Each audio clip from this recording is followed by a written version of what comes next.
is good people? You are now listening to another episode of Since We Last Spoke with Danny Foxworth. I am your humble narrator, Danny Foxworth, and once again, we're joined by an extremely special guest. I have the pleasure of knowing her through the Tattooed Moose on Johns Island, and had her coworker Cindy on for a previous episode, and she saw that. She was like, "Put me in, coach." So here we are. She's originally from Maryland. She's an author. She's a teacher, swimmer extraordinaire. It's like I'm talking to a Jill of all trades, so to speak. So without further ado, we have the one, the only, Ann Foreman on Since We Last Spoke. How are you doing today? I am doing grand, Danny. Thanks for having me on. Fantastic. So, Maryland, what was that like for a young Ann? Young Ann. Grew up in the burbs. Okay. Then I lived in the city. So I got a little piece of everything. I love Maryland to represent. We're at in Maryland. Grew up in Alcatraz City, Maryland, and then lived in Baltimore for 10 years after I went to the University of Maryland, also represent University of Maryland, March Madness. Let's go. Turtle Power. Or Fear the Turtle, I should say. That's Ninja Turtles. That's neither here nor there. Yeah, the women had a good win the other night. Well, the gentleman, Mr. Queen. Yeah. He had the game winner, and then the women, they fought back and won in, I think it was double overtime yesterday. Unfortunately, I missed the women's game. They beat Alabama. They were down by like 20-something points and came back and took it to overtime and ended up winning double overtime. But yeah, Baltimore, what was that like? It was Baltimore. Anything specific? It depends on what you're talking about. Let's see, I worked in a restaurant in Baltimore. I definitely lived the nightlife in Baltimore, taught in the public school system in Baltimore. Okay. So really depends on what aspect you're talking about. Okay, well, because I've actually never been to Baltimore. So I was just wanting to get a firsthand account of, well, what the different aspects of Baltimore are like. Let's say if I'm an outsider wanting to visit Baltimore, with suggestions as far as what to do in Baltimore. Okay, so I'm thinking in terms of like food and sports right off the rip. Right. So we got the Baltimore Orioles. Boom. Baseball, Ravens, if you're into that. The restaurant I worked at was Little Havana. Definitely still recommended today. Okay, what do they serve? It's like Latino food, cuisine, outside, on the harbor, good food, good vibes, inside vibes, outside vibes. Still recommend to this day. Still go back. That's like my Baltimore family right there. There you go. So as far as, I wouldn't say tourist attraction recommendations, but things that the locals are big fans of. What would you recommend? Okay, so my vibe is like a dive bar or a hole in the wall. And some of my buddies have opened some up there. So I'm gonna go Johnny Rad's Pizza Joint, right off the rip, and Snake Hill Grill. Ooh, that sounds fancy. Fancy sausages. I'm talking gator sausages, like all sorts of different things. But I am biased because my roommate opened them, but I still swear by him. Yeah. Oh, macaroni and cheese. I asked him to add jalapenos for me. Okay. Never thought of putting jalapenos in macaroni and cheese. I might have to try that. I even put it in my Kraft macaroni and cheese. No. Hey, you like what you like. I'm not mad at that at all. So when did you move to South Carolina? Okay, so probably 8 years ago now. Yeah. Okay, so what prompted the move? Living in Baltimore for too long. Just needed a change of scenery. The crime started to hit a little too close to home. Okay. And I knew that if I lived in Maryland for my whole life, I'd stay in Maryland for my whole life. Got you. Charleston was the one place that I kept coming back to visit. The ocean is still here, my good old friend. And so I decided to move here because I kept coming back here. I didn't know anybody's. But I went to the College of Charleston for a semester in the graduate school to get enough credits for my teacher certification to, still be valid down here. Okay. Yeah. So what was your first impression of Charleston the first time you came down here? The first time I came down here? Yeah. Okay, it's a little bit slower than up north, even though Maryland is south of Mason-Dixon line, for the record. Right. Okay. So we still sound southern, okay? Let's see, the ocean vibe, honestly. The people around the ocean. That's what drew you to Charleston, or The weather, secondly. good Maryland point. has seasons. There's not a lot of snow down here. Yeah. Yeah. When it's cold, it's cold. Yeah. So when you started teaching, what was there any similarities or differences between Charleston and Baltimore?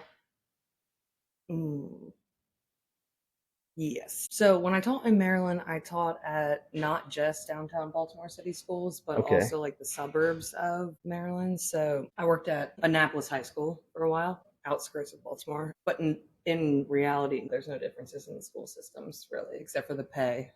I took Okay. a pay cut. Yeah. That's South Carolina for you. So how long have you been teaching in Charleston? In Charleston's 7 years probably now. Okay. 7 years, yeah. Okay. And With possible 8. Yeah. 7, 8, yeah. yeah, you got some tenure under your belt. I dare say if I'd stayed in the same place, it would have been worth more. Fair enough. So also peeped your IG and noticed that you are an avid swimmer. So how did you get into that? Since I can remember, I've been swimming in the water, practice on the swim team, love swimming, and then figured out that I love teaching. I love teaching swimming too. Love teaching pretty much anything. I teach English as a second language right now. Really? hmm How'd you get into that? because when I graduated from Maryland, Mm-hmm. I got a degree in history, and it was 2010, so there ain't no jobs out there available Yeah. for history educators. Okay. So I was like, I'll just figure out teaching English as a second language in Maryland. They got jobs. Collected a certification after graduation, and then there were jobs. So that's how I got into it. Okay. So what was your first swimming competition? And take us back to what that was like. I'm a kid and I'm terrified, and I just do it anyway. I know that I know how to swim, hmm and I look back on photographs these days, on the Kodak disposable cameras. Right.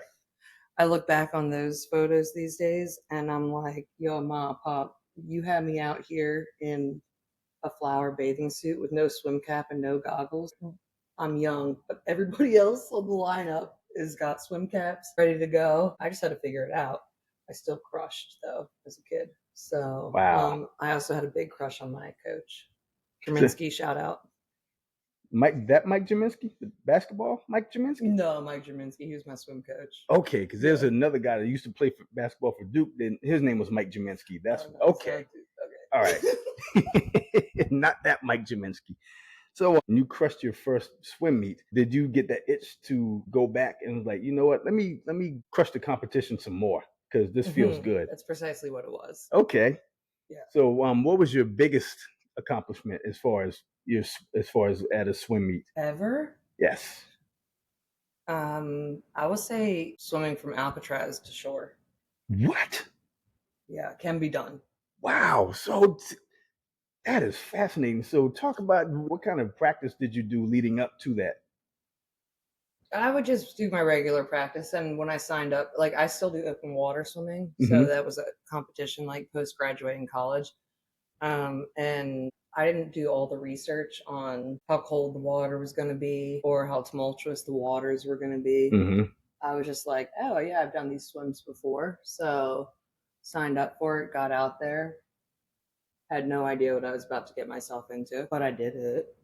I mean, there's sharks in them waters. Oh my gosh. So how long did it take you to complete it? Like 40 minutes. It's all about if you swim not towards the finish line, but far left of the finish line. Okay. Is that because of the current? Correct. Understood. Man, I never knew that about you. That's a hell of an accomplishment. Yeah, I think it's what else am I going to do but keep swimming? Yeah. And speaking of water and swimming, you just recently put out a new book. My first book ever. Entitled Buddy the Buoy. Buddy the Buoy. So talk about that. What made you say, I'm going to put out a book because that was another thing that just fascinating to me about you that I wasn't aware of. I was like, wait a minute. I clicked in the IG store. I was like, hold on, she put a whole ass book out. I was like, wow, that's all right. So yeah, let's talk about it. So All right. Since having just talked about the Alcatraz thing, I'm mhm. thinking about it. And swimming from Alcatraz to shore, literally the only thing that I had to follow was this like orange buoy on the back of the boat. Mhm. So I'm thinking subconsciously that's how it got inspired. And then I would go out with my buddy crabbing, and he was like, there should be a book about a buoy. And then I was bored while I was substitute teaching. But if the kids are self sustainable and they already know what they're doing, they're on their computer, I'll walk around and check on them. But I Yeah. still was like, I got a planning period. I don't have anything to plan for. Yeah. I'm just going to watch YouTube videos and see what's going on here. Just figuring out how to write a book. Mm-hmm. Okay. And Yeah. what was that process like? Okay, so it's like a combination of drawing graphics that I just naturally draw. I like rhymes, so Buddy the Buoy rhymes. Um, it has to go through like a plagiarism process to make sure that I actually put my own spin on it, which I did, I swear. And then use Canva, mess with the graphics. I love Canva. Yeah, me too. It's phenomenal. Then after a lot of resending it back to Amazon, I went through Amazon for the publishing. I probably wrote it in 2 weeks, and 2 months later, they were like, "You're up." Wow, that fast. Yeah, yeah. Love it. I sent it back like 7 times. Just to do revisions and stuff? No, like a 0.01 centimeter discrepancy on the publishing Okay. orders. Hey, it's good to have your T's crossed and your I's dotted. I'm not mad at you.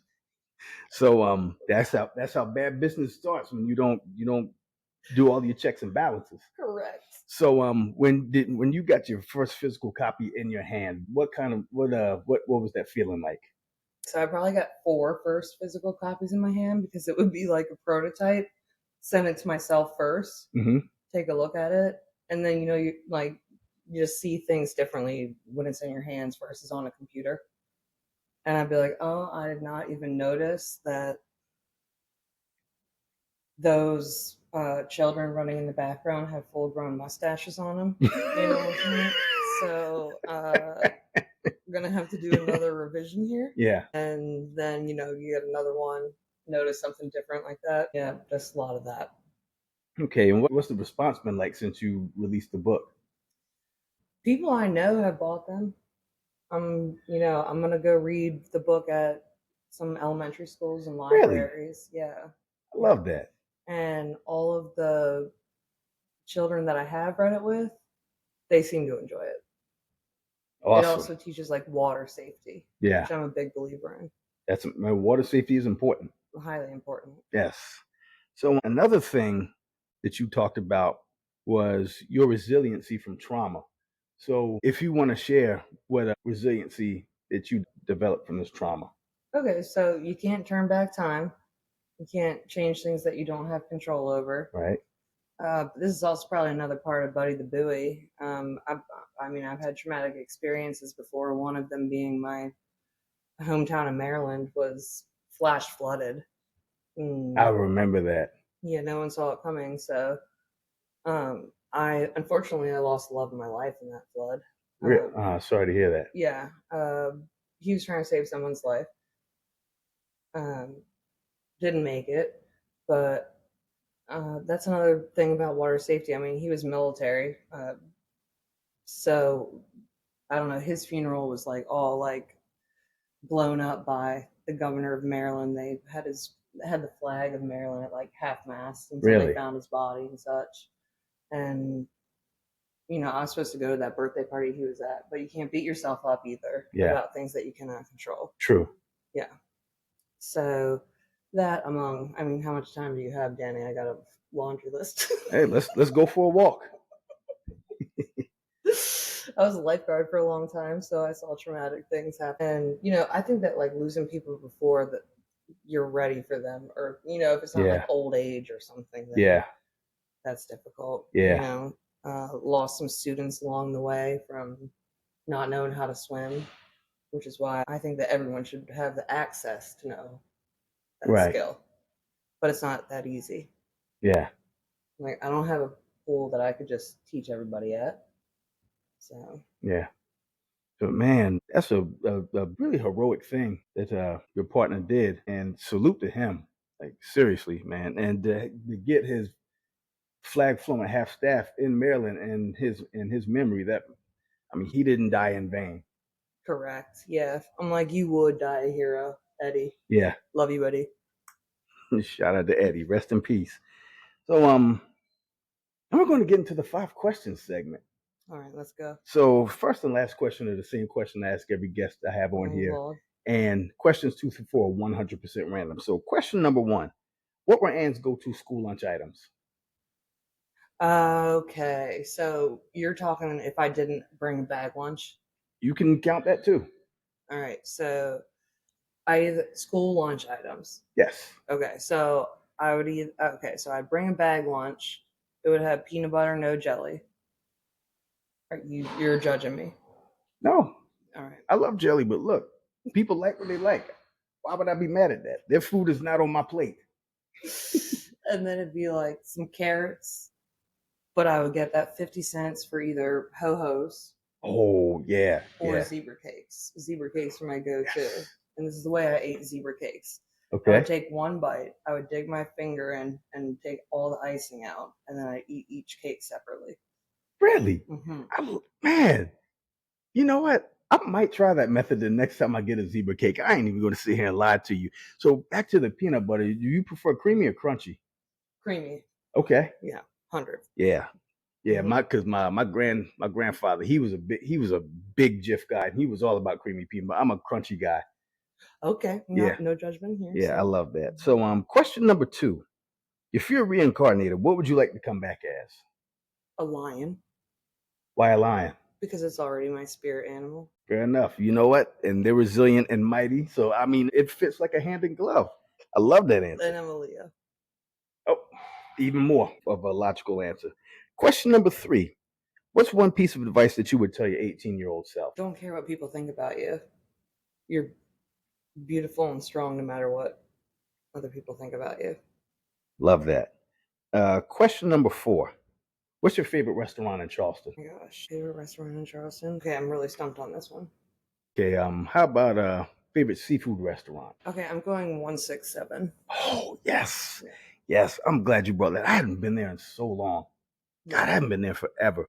Some good friends of mine that live in Atlanta, they always come down for the Charleston Wine and Food Festival every year. And whenever they come in, the first place they always stop is at 167 Raw, because he hit me up one day and he was like, so recommend some restaurants to me. And that was the first place I mentioned. And he went there and he was like, bro, you knocked that recommendation out of the park. He was like, he was like, that stuff was so good. Yeah, there's not a bad thing on the menu. I personally don't do the oyster thing, Mm-hmm. but I'm pretty sure it's because I'm allergic. Really? Or I just get violently ill the 2 times that I tried raw oysters. Oh man. So whenever you used to work the oyster roast at the Tattooed Moose, did that ever bother you, or you just stayed inside while everybody else participated in the roast? No, I always did like the run around in circles cleanup crew thing. Ah, okay. Yeah. But those are like roasted. I can eat them roasted, not raw. Got you. Yeah, but I still didn't. But I remember you crushing the oysters. Yeah, that's what I do. Every month that ends in the letter R, I'm doing the Birdman hand rub. I'm like, let's go, let's get to shucking. So and it's been a long time since I've been to the Moose down on Johns Island. Me too. Yeah, but what's your favorite item on the 167 Raw menu? Lobster roll. Okay, I don't think I've had that lobster roll. I get the oysters. Lobster roll. Okay. Yeah, the oysters are my go-to. But okay, this is actually going to be a 5A and a 5B. 5A, what's the last thing that really made you laugh? You? See, are you trying to make me cry when we haven't even finished recording? Yeah, that's all right. And then 5B, when's the last time you tapped in with your inner child? Every day. I teach kids all day. Every day. Hey, there you go. So, whenever I got off school, 3 p.m. today. Okay. Man, I used to love when that last bell would ring when I was a kid. And I'm like, yeah, I'm grabbing my books and I'm hauling ass to the school bus to get home. So Mom will have a cold cut sandwich for me and I'll sit down and watch the Cubs game and then do my homework and then have dinner. Boy, what a simpler time. Bills are stupid. Paying bills is so trash. Correct. Man. Correct. So, yeah, I enjoyed this episode. So you mentioned that you had a rapid fire for me. So you know what? Let's do it. All right, it's 26. 26 questions? Rapid fire. All right. I gotta write them down. Okay. This is a Since We Last Spoke exclusive. Let's go. Okay, who was your most impressionable teacher?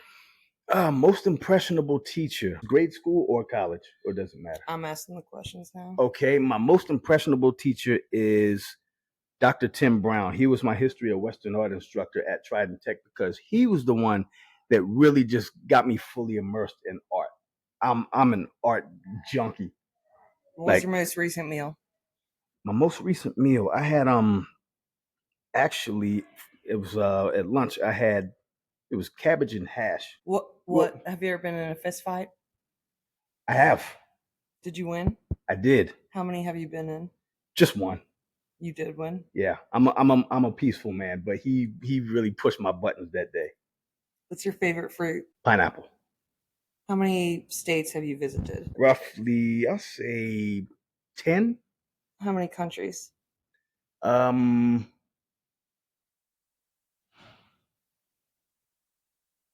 Let's see. 1. No, 2. Besides the United States of America? I've been to Canada. So, including the United States of America? Yes. Okay. What's your favorite game to play? Nap time. How do you win? I sleep and I wake up and I win. Boom. What's your spirit animal? Sloth. What's your horoscope sign? Gemini. Do you believe in ghosts? Yes. Have you ever seen any? No. What's your biggest fear? Not putting forth the effort to pursue my dreams. What's your sibling count and what order do you fall in? I have an older sister and I'm the youngest. It's just the two of us. What's a pretty flower you like? Sunflower. What advice would you give to the humans of the world? Stop talking so much. What's your biggest pet peeve? People that leave their shopping carts in the parking space when there's clearly buggy returns. There are multiple buggy returns. I don't like that shit. Y'all need to tighten up. Yeah, that's my pet peeve. So the first one I've gotten, I've heard that one before. Oh, Lord. Okay, what's the most severe injury that you've ever sustained? Luckily, I haven't sustained a severe injury. You've never been injured in your whole life? Not really. I've had an asthma attack, but that's about as close as, yeah. But I mean, I was maybe 8 or 9 years old. You ever been to jail? I have not. Not even to bail anybody out? Mm-mm. If you had to join a branch of the military, what would you choose to join? Ooh, probably Air Force. Are you more similar to your mother or your father? Goodness, when I was younger, I would say my mother, but as I get older, it's kind of scary how many of my father's traits I get. Like when I laugh, like my laugh sounds damn near identical to his. I remember one time I had a laugh fit and I caught myself, like even like the long wheeze before the actual laugh. I'm like, holy shit, I am Ronnie Foxworth. This is crazy. But yeah, it's almost like a perfect balance. Okay. Who would you take a bullet for besides me, obviously? My sister, my parents, and me. And Ann Foreman. All right. As a kid growing up, like what chores were you responsible for? Mopping the floor. And God, I was so bad at it. On purpose? No, I tried to, because I would see my mom like on Saturday mornings. What we would do is we would sit and have breakfast, and then mom and dad would put on the record player and play some records, and that's when it was time for us to clean the house. And she put me on mop duty, and I was like, I seen mom mop the floor. I know what I'm doing. I dunked the mop in the bucket, but I don't know why I didn't wrap my mind around the concept of wringing the mop out. That's necessary. Yeah, it's very necessary. And mom's looking like she's shaking her head, but she's like, "Good job, baby. Bless your heart." And I mean, the kitchen looked like an ocean. It was so much. It was so much water on the floor. I was like, "I did it." Was that your only chore? That and in the wintertime, my sister and I will be responsible for filling up the wood box. Dad, he'd cut the wood down, he'd chop it, and we were responsible for getting the little red wagon. And we would go out there and just load the wagon up with firewood and then bring it back and bring it in the house. And then we had a little like a wood box that was like literally right next to the fireplace, and we'd have to fill that up. Did you get an allowance? I did. Yeah, I Food did. on the table? Food on the table? No, I would get $5 like maybe every 2 or 3 weeks, and I remember I saved that up, and I put a BMX bike on layaway. I paid for like half of it because I had a little mini safe with the combination knob, and I just stored my allowance money in there, and I paid for half of my BMX bike, and I want to say I bought a Nintendo game with my allowance too. What was your first job? My first job was at Kentucky Fried Chicken. I worked there for 2 days. Me and the manager did not get along at all. We had a verbal spat. He went outside to smoke his cigarette to cool off, and I'm like, you know what? I'm done. I didn't even tell him. I walked in the deep freezer. I stole 2 bags of hot wings. I got in my car and I went home. And it was the KFC in Sangaree. And the manager's name was Chris. I can't remember his last name. But yeah, I haven't been to that Sangaree since. I was in, it was either 10th or 11th grade. Have you ever saved the life of anyone or anything? I saved a puppy. It was drowning in the ditch. We had a big rain that weekend. I mean, the water was like crazy, like flowing through the ditch. I saw a puppy. I guess the puppy was running out of the way of an oncoming car. I don't know. It was just like a stray, and it got in the water, and it just started yelping. And I was in my grandmother's house, and I heard it yelping. And I looked, and I saw it going this way, and I just hauled ass and got it to and scooped it out of the water. Say a 4-letter word. Free. Have you ever had a near-death experience? I have not. What's your greatest claim to fame, the thing that you're most proud of thus far in your life? The greatest claim to fame, I would say, not really fame, but just getting the podcast off the ground.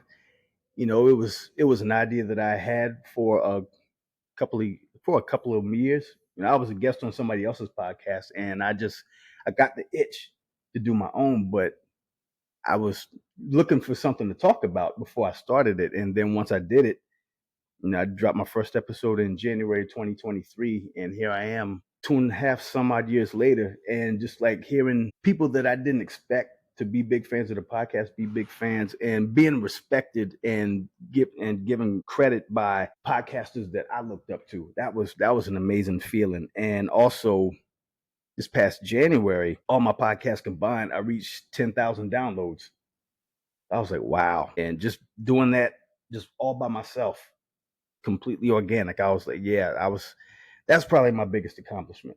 Respect. That's 26 questions. Boom. I like that, man. All right. So is there anything you want to plug or promote? The floor is yours.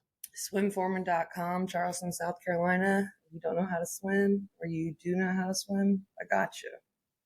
Boom. And tell the people where they can find the Buddy the Buoy book. On the Amazon. Just type in Buddy the Buoy, children's book. And I'll have all of the links to all of the things in the show notes. So, Ann, thank you. This was a lot of fun. And thank you for listening. Make sure you like, download, and subscribe to Since We Last Spoke with Danny Foxworth. Subscribe to my YouTube channel. You can find it at Danny Foxworth 843. There you can find all the videos for episodes of this podcast, as well as my other podcast, my baseball podcast, At the Plate with Danny Foxworth, my Candle podcast, A Wicked Good Time with Danny Foxworth, and my other podcast, Growing Up Low Country with Liz and Danny, and myself. This has been another episode of Since We Last Spoke. And until next time, y'all be good. Peace.